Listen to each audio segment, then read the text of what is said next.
Bonjour, Cathy Leroux du cabinet Naïm. Je vais vous parler aujourd'hui de la place des salariés dans les procédures collectives. Alors c'est un sujet récurrent qui inquiète beaucoup de salariés confrontés aux difficultés de leur entreprise et qui se demandent ce qu'il va advenir du contrat de travail.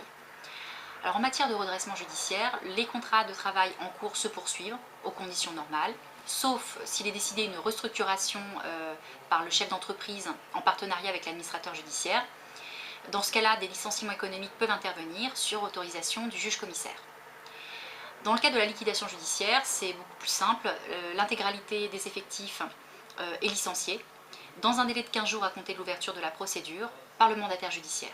Alors concrètement, le mandataire judiciaire convoque les différents salariés à un entretien préalable au cours duquel il expliquera éventuellement s'il y a deux options pour le salarié. Alors dans certains cas, pour certains salariés qui remplissent certaines conditions, notamment d'ancienneté, et en raison de la taille de l'entreprise, ils peuvent opter pour le contrat de sécurisation professionnelle, qui est le nom nouveau qui a été donné depuis la loi du 28 juillet 2011 à la convention de reclassement personnalisé. Mais c'est véritablement le même état d'esprit, hein. CRP ou CSP, c'est la même chose. Ça permet à des salariés qui sont employés par des entreprises en difficulté, et notamment en liquidation judiciaire, de bénéficier de mesures de formation. Alors dans ce cas, ils ne sont pas licenciés, le contrat est considéré comme rompu d'un commun accord et ils vont pouvoir bénéficier de mesures de formation.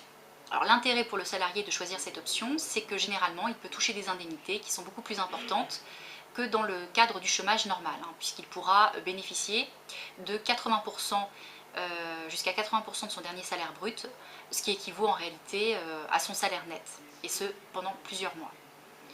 Il n'est pas considéré comme chômeur, il est considéré comme stagiaire à la formation professionnelle, donc il n'est pas comptabilisé dans les chiffres du chômage. Et si à l'issue il ne trouve pas de travail, il pourra retomber dans le circuit du chômage normal.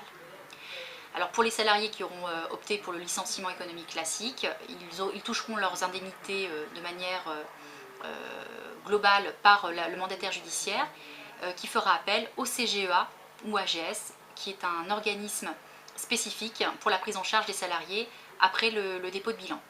Alors on appelle l'AGS souvent l'assurance garantie salaire, mais c'est un abus de langage, hein. Il ne s'agit pas véritablement d'une assurance.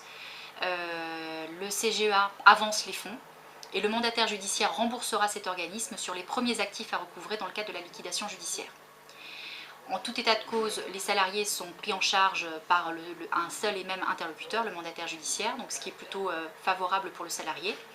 Et même s'il peut y avoir certaines longueurs à la mise en œuvre de la prise en charge par l'AGS, le salarié est certain d'être payé au bout du compte. J'espère que ces conseils vous auront été utiles. Merci de votre attention.